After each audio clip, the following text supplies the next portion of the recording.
Hello, good evening. Wherever you're watching us from, London, Luxembourg, Edinburgh and New York. This is News at 10 and we're live from Accra on a news hub at Adisawe Kanda.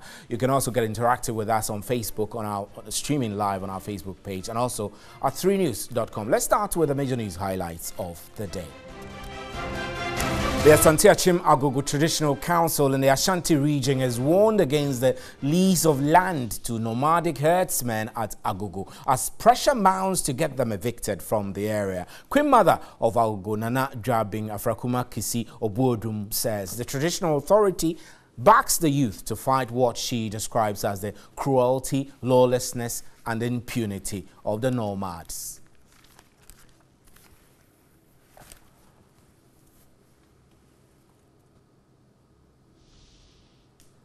And also tonight, the fifth suspect in the Bantama gang rape case has been arrested.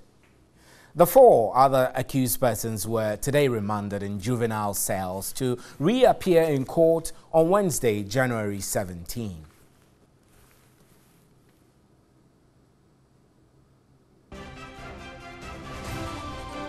And a survey by the Political Science Department of the University of Ghana has revealed that 52.7% of Ghanaians will vote for the NPP and 33.1% for the NDC if elections were held today. After a year in office, government received an approval rating of 62%.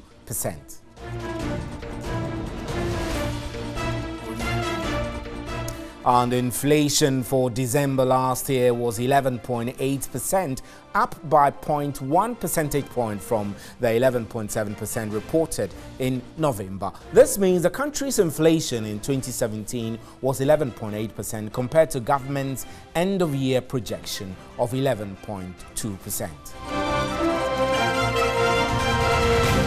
On international news, rescue crews waded through thick mud in Southern California Wednesday to free stranded residents and clear roads made impossible by mudslides that have left at least 15 people dead and destroyed around 100 homes. 24 people were missing and 28 people were injured after the mudslides struck on Tuesday in an area northwest of Los Angeles that was recently scorched in the state's largest wildfire on record. The authorities were working to reach 300 people stuck in their homes Wednesday and declared a public safety exclusion zone barring all but emergency crew from the area.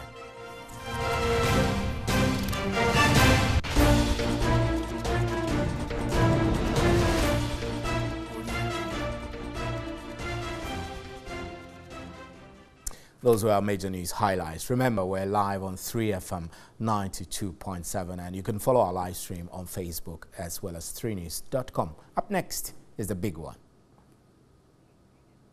Right, let's start now. A survey by the Political Science Department of the University of Ghana has revealed that 52.7% of Ghanaians will vote for the NPP and 33.1% for the NDC if elections were held today. After a year in office, government received an approval rating of 62%. Here is a report by my colleague Daniel Opoku. The research findings focused on the first year of the NPP administration. 5,000 respondents from 250 electoral areas in 50 constituencies across the country were sampled. Their focus was on a free SHS, creation of special prosecutor, the economy and unemployment. On free SHS, government scored 76.6% from the respondents, while 64% also lauded government for creating the special prosecutor's office. 41.4% of the view the office would be impartial, while 74% implored government to recruit a courageous and independent person. Head of the Political Science Department of the University of Ghana, Dr. Bosman Asari, entreated government to be fast with appointment. Although some voters expressed ambivalence, they were not so convinced, but they thought that once the person is appointed, the person will be independent. And no, this is something many Ghanaians are watching, because we think that once you are creating another office, that means taxpayers' money will be used for that purpose. So we expect the government to do well in the fight against corruption. On the creation of new regions, 64.6% supported the idea, and 31% said it will enhance administration, while 30% said it will lead to development. According to 44.9% of the respondents, the economy has improved, while 42.6% said it has not improved. Unemployment, 32% said it has reduced, while 35% disagreed. The findings indicate if elections were to be held today, the NPP would win. The 5,000 people we interviewed, in the 2016 election, 56% of them voted for the NPP, 56%, and almost 36% voted for the NDC. So, but now that same population, they are saying they will vote for the NPP by 52.7. Although the NPP will still win, is that not the case? But the people who voted for them, that has reduced by 3.3%. And that of the NDC has also reduced by some percentage points. So that means... All right, let's do some analysis. We have on the telephone lines Kofi Adams, National Youth Organizer of the NDC, joining us on the telephone lines. Ms. Adams, good evening, and thank you very much. We're extremely grateful for your time. Good evening to you and good evening to your viewers. So let me correct you by saying I'm not the National Youth Organizer of the NDC. I'm the National Organizer. National Organizer. I apologize for the error there. But let's quickly get into the substantive discussion. These research results from the University of Ghana Political Science Department, are the results from the research reflective of what the NDC has picked up from the ground? First and foremost, we are not opposed to anybody doing his or her research. And so I'm not going to really spend time about whether it's reflective of what it is on the ground or not. But truly, we are also doing our research, and we are having very positive indications from the ground that the government of MPP has totally failed the people of this country. And if the trajectory continues, the NDC is going to win in the 2020 general elections. If you observe, they tell you that the survey was done in December. The Special Prosecutor's Office, that was one of the issues upon which they surveyed. At the time they claimed to be doing the survey, the president had not even signed this into law. So the office did not even exist. But people were still, and it means that people were answering based on hope. Things that may not even necessarily happen.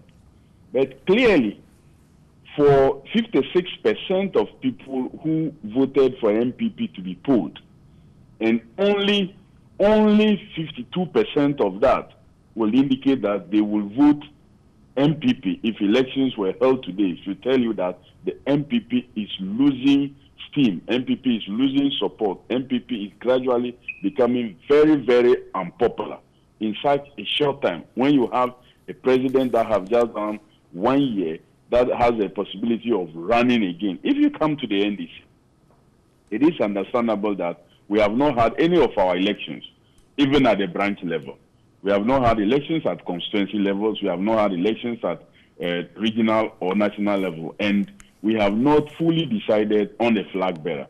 People are not very sure whether President Mahama will be running again or will not run. So that kind of situation exists there. I know when we go through the full length and we have a flag bearer, clearly the acceptability for the NDC will shoot up so high. Right. Ms. Adams, we'll have you hold briefly on the telephone. We also have in the studio Kamal Dean Abdullahi, who is the National Nasara Coordinator of the MPP, and also, did you say National Youth Organizer, a hopeful, or Youth Organizer hopeful? How are you, sir? I'm terrific, and you? So, I mean, I'm fine, fantastic. Kofi Adams doesn't believe that the research, which actually puts government at 62% approval, is anything to go by, especially as their own indications from the ground suggest that the MPP is performing pretty badly. I need a quick response from you over that. Well, I mean, juxtapose that with the research findings. Once again, a very good evening to your cherished viewers, and good evening to all Ghanaians this evening. Clearly, I think that the University of Ghana research that they put out there came with very cogent reasons. And of course, they cited those reasons given, which had an indication of pro-poor policies, okay, that has been instituted by this government. And trust me, good governance, you would agree with me, goes with churning out, or if you like, bringing out policies that will inure to the benefit of all. Of course, when I read bits and pieces of the report that came out, you realize that the free SHS was cited. Okay, you realize that the restoration of the allowances in our health institutions and as well as training colleges was also cited, and you also realize that indeed these other pro-poor policies that the government actually is seen to be pushing for the betterment of the people of this country. Other pro policies. You're only referring to the free. Clearly, I've referred to free SHS, I've referred to also the, if you like, the restoration of the allowances. You all know about the fact that Planting for Food and Jobs, which of course is going to give a boost to the agriculture sector. And you agree with me that the large or a chunk portion of the population of this country, of course, embark on these agri-business and all that. So what you're saying is that the research is reflective of what the NPP is doing on the ground, and it's not far from the truth at all. I remember, I recall when, of course, Kofi Adams seeks to poo-poo what has been brought out there, except to say that, of course, they reserve the right to conduct a poll or to conduct a research in that regard. But that's fair. Of course, that's fair. I mean, they reserve the right to do that. Of course, he's not actually told you or told us that clearly all those things that the University of Ghana has done is nothing to write home about. He's somewhat trying to say that, yes, some credibility ought to be given to the research because indeed it's an institution that, of course, has the capacity to carry out. No, but he didn't say that. No, he didn't say so. I'm saying that, of course, from the interpretation that I would give to it, you agree with me that he didn't entirely poo-poo the entire process. Now, point is that if you talk about the free SHS, remember that hitherto we had families who had to sell their properties to ensure that their wards get into school because of school fees and all that. Today, it's not going to be the case. So clearly, it is reflective, okay? If you ask me whether or not the research is reflective about of what is happening on the ground, I'll tell you so. You think but I say we have done so good. This time round, it is not the NPP coming out to say that, look, we are scoring ourselves these points. But it's the University of Ghana. It is not anyone or the president saying that I am scoring myself these points. Why? I recall clearly in this country, when Kofi Adam and co came into power in 2009, down the line 1 year, what happened? The president then, may he rest in peace, Professor Mills, he came out clearly to say that, look, he's talked about 80%, if you like. Success. He judged himself by his first 100 days promise. That's the reason. So let's be fair. I mean, Professor Mills judged himself by the first 100 days in office. Only to come back later and say that he's learned better. Right, let's go. Let's get on to the telephone lines. Kofi Adams is still on the line. Ms. Adams, I know that if we go back and forth like this, it will be NDC, MPP, and we won't finish. But the findings from the survey also reveal that 58% of Ghanaians would want former President John Dramani Mahama to be elected flag bearer of the NDC. What's your take on this? Even before I do a take on that, let it be quite clear that the policies Kamal, my brother, is mentioning that they have implemented have been a disaster. The nurses are demonstrating that they were forced to lie that they were receiving their allowances when really nothing had come. Even National Service personnel recently came to the headquarters to demonstrate for non-payment of allowances. And a lot of other workers are not getting their pay. But that's not new. Ms. Adams, that's not new. Ms. Adams, that's not new. I mean, there have been demonstrations for non-payments of allowances, even in the NDC administration. So clearly, you can be talking about policies, continue reciting them when it is not happening on the ground. On the issue of President Mahama getting a re-election, it's quite clear out there that the failures of this government has shown so clearly that people now see that they were deceived into not voting him in 2016. Just one year, just 1 year into the office. They want him to come back and come and continue the great job he has started. And this government has come and they are messing virtually everything up, whether it is about infrastructure development that brings the jobs, whether that solve their related health problems, provision of water, and so on and so forth, building of the economy. They expect someone who understands the country so well, understands the world so well, that he will be able to bring about massive development for Ghana. And so I'm not surprised that quite a lot of Ghanaians will want His Excellency John Dramani Mahama back. Right, Ms. Adams, before you go, let me quickly chip in. I know that the NDC has been embarking on reorganization, unity walks. We've had the former President John Dramani Mahama on these walks around the country. But we have not seen the founder of the party at any of these unity walks. Why? Is the party not inviting him, or he doesn't want to attend?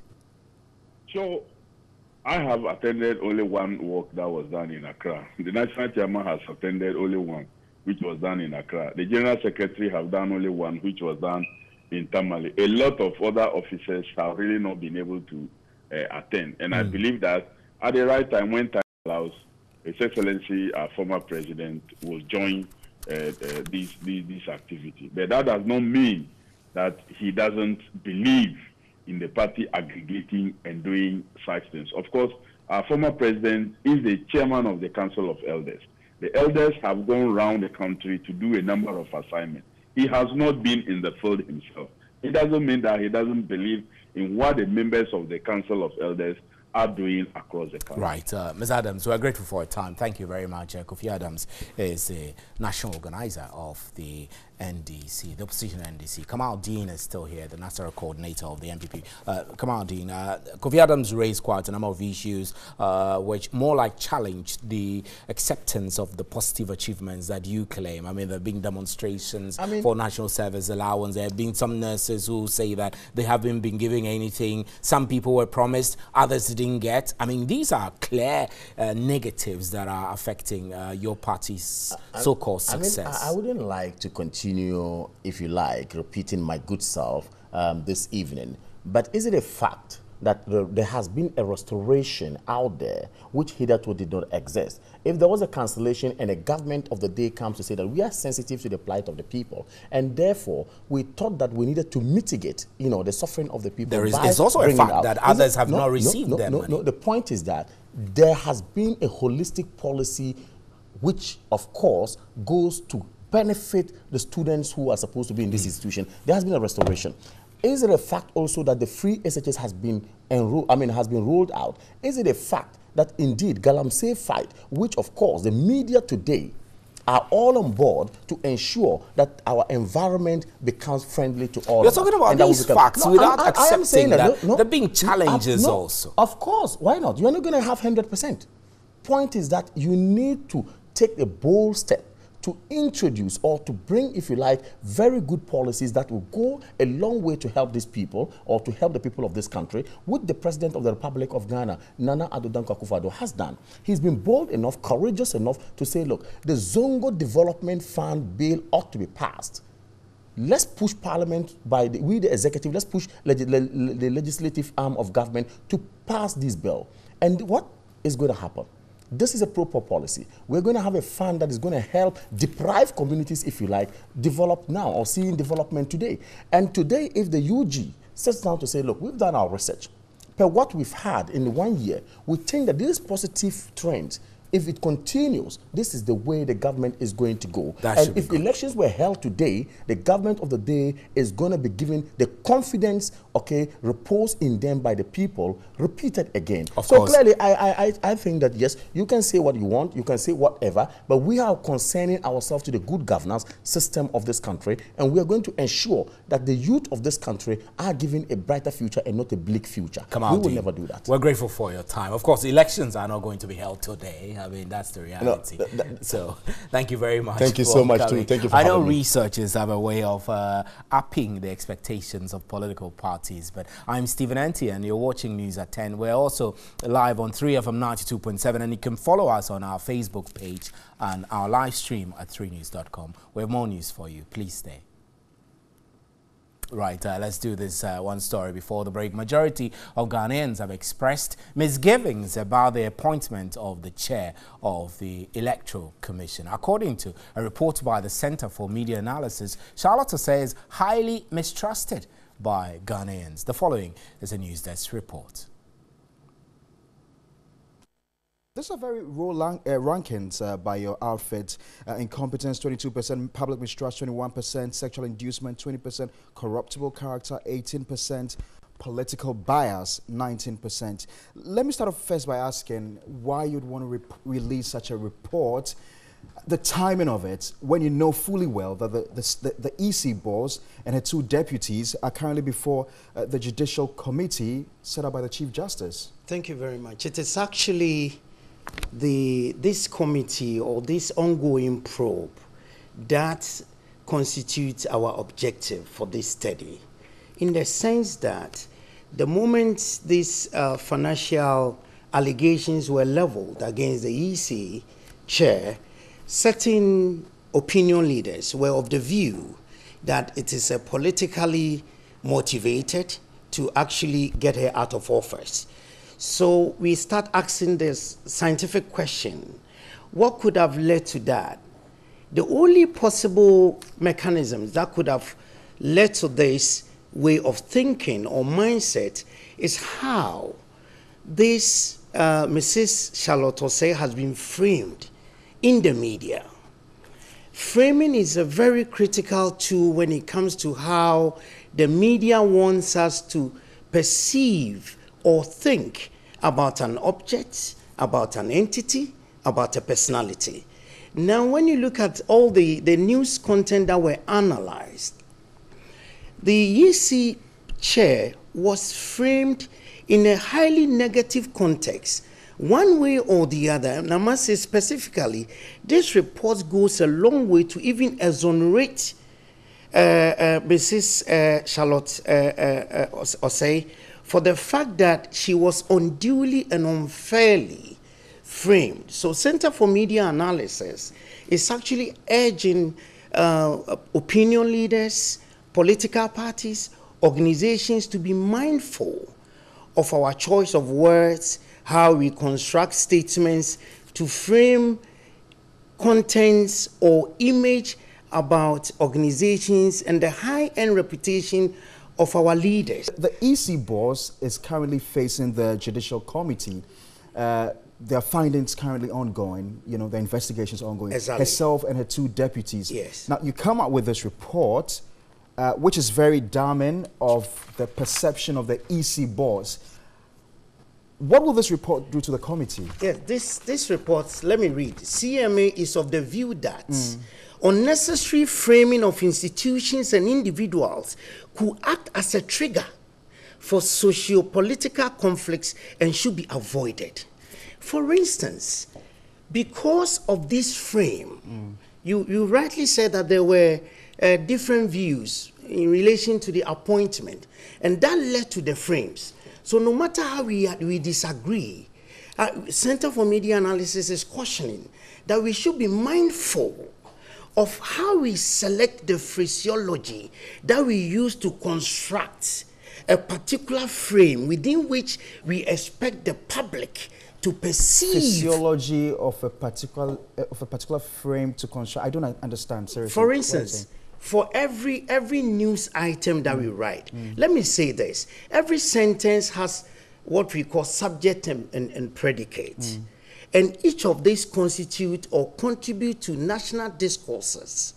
The national discourse that has been construed out of this framing of the EC chair has been very negative, in the sense that she doesn't deserve that.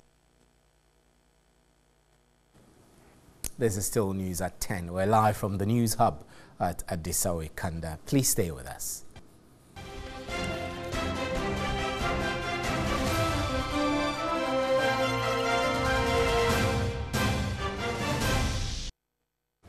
Let's remain in Ashanti region because the fifth suspect in the Bantama gang rape case has been arrested. The four other accused persons were today remanded in juvenile cells to reappear in court on Wednesday, January 17.